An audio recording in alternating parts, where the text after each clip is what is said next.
այս քրեական գործերը հարուցել ենք, որ ինչը վերադարձնենք ձեզ։ Ինչ եք ասել եք, երևի Toyota-ն կապարակնքում ենք, բոլորիդ Corolla ենք բաժանելու, մի մասին ով մեր մոտ շտաբի պետ է ելել, Prado-ներ ենք բաժանելու, տենց եք ասելու։ Էլ չեն հավատում ձեզ։ Ոչ մեկ չեն հավատում եւ դուք ձեր կողմից այս հանրային բանից տրամադրություններից դուք ինքներդ էլ հասկացաք, որ այլևս ձեզ չեն հավատում։ Նույնիսկ ձեր ընտրողները։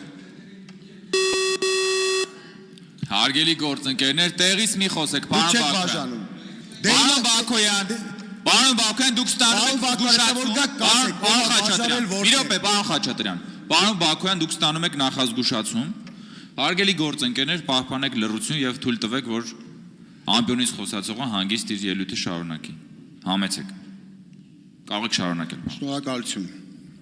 Սա է այսօրվա մեր իրականությունը։ Սա է, ես ասեմ,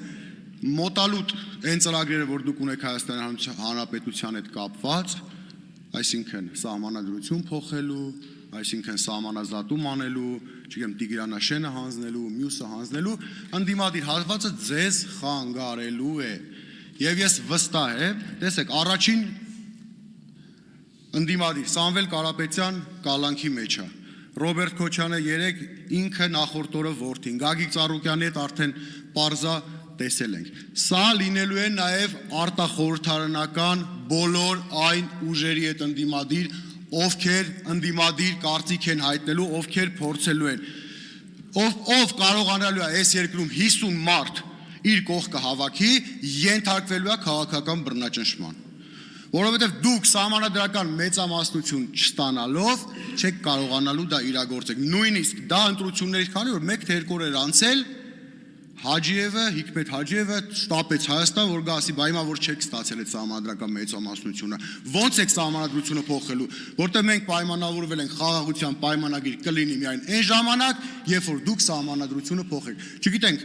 նախկին քարտուղար Արմեն Գրիգորյանը Նիկոլ Փաշինյանի ցուցումով ինչ ասեց Հաջիևին, երևի թե հետագայում դա կպարզվի։ Ինչևէ, քննարկվում է Տիկին Յոլյանի տարածքային հանձնաժողովի նախագահի պաշտոնում առաջադրվելու հարցը մի փոքր տարածքային ինքնակառավարման մարմինների հետ կապված բոլորս տեսնում ենք, որ տարածքային ինքնակառավարման մարմինները, այն համայնքապետարանները շատ վաղուց դարձել են կուսակցական գրասենյակներ, իրականացնում են բացառապես քաղաքական, կուսակցական, նեղ կուսակցական գործունեություն։ Ցանկացած հարց քաղաքացու հետ հարաբերվելուց դիտարկվում է թե տվյալ քաղաքացին ընտրությունների ժամանակ ինչ քաղաքական դիրքորոշում է հայտնել, ընդդիմադիր է եղել, թե իշխանական է եղել։ Մարդիկ ամիսներով սպասում են, ասենք, առանձնատուն կառուցելու շին թույլտվությանը։ Եվ դա բացատրվում է նրանով, որ դե գիտեք աշխատավարձերը ցածր է, համապատասխան լավ մասնագետները թիմերում չեն աշխատում, չգիտեմ, քիչ է, չեն հասցնում քաղաքաշինության բաժնի մասնագետներն անել, բայց այս ամեն ինչից ամեն դեպքում քաղաքացիներն են տուժում։ Հիմա լինելու է նորից խոշորացումներ, դիմացը թիմ ընտրություններ են, կարծեմ Արարատն ու Վեդին է խոշորացվելու, Գորիս համայնքը միանալու է, Տաթև տեղը 3-ը միանալու դառնալու է 1 համայնք։ Հիմա կոնկրետ Արարատի հետ կապված չնայած մի քիչ առաջ նշվեց, որ Տիգրանաշենը Պարուշ Սևակ վարչական շրջանի մաս է, այսինքն Արարատ խոշորացված համայնքի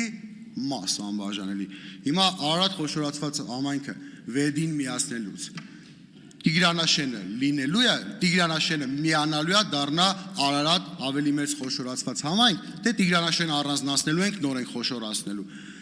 Հետագայում եթե առիթ այս հարցին պատասխանեք, չնայած մոտ ժամանակներից երբ որ այդ օրենքը գազգային ժողով կքննարկենք։ Թիմերի հետ կապված Տիկին Յոլյան, կուզեի ուշադրություն դարձնենք վարչական շրջան։ Վարչական շրջանները ուղղակի չգործող վարչական շրջանի ղեկավարները կառուցել են ամբողջությամբ ամեն ինչ կենտրոնացված է համայնքապետարանում համայնքի ղեկավարի մոտ։ Ցանկացած գյուղացի չի կարողանում մտնել վարչական շրջանի, չգիտեմ, ղեկավարի գրասենյակ, ստանալ իր հարցի պատասխանը դուրս գալ։ Ուղղակի չի կարում, պարտավոր է գնալ համայնքապետարան։ Ու գիտեք ինչ է ստացվում։ Հիմա գնացեք Արմավիրի մարզ, տեսեք, այդ որ նախկիններից խոսում ենք, վարչական շրջանների ղեկավարի 80%-ը նախկին իշխանության ներկայացուցիչներն են, 80%-ը։ Եթե իրենք չեն, իրենց տղաներն են։ Գիտեք ինչի համար, որովհետև իրանք դիպլոմ չունեն, իրանք չեն կարեցել նշանակեն։ Որովհետև օրենքով համայնքի ղեկավարը կարող է չունենա բարձրագույն կրթություն, բայց վարչական շրջանի ղեկավարը ունենա բարձրագույն կրթություն, առանց դիպլոմ չի լինում։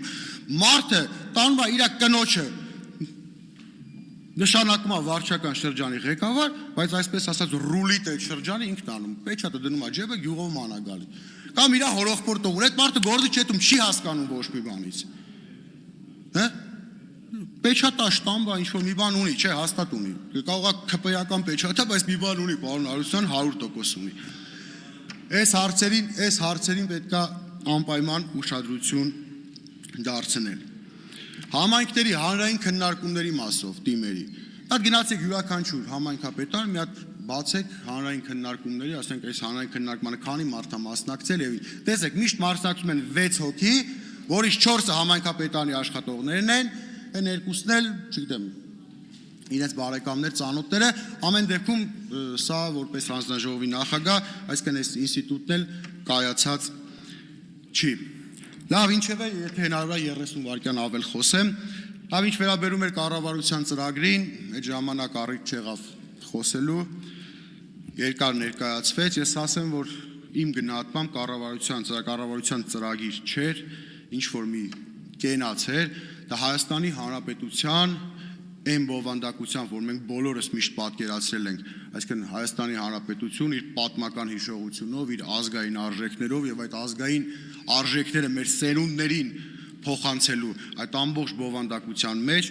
կարծես թե սա Հայաստանի Հանրապետության մահախոսականը լիներ, որը մենք ձեզ թույլ չենք տալու։ Շնորհակալություն։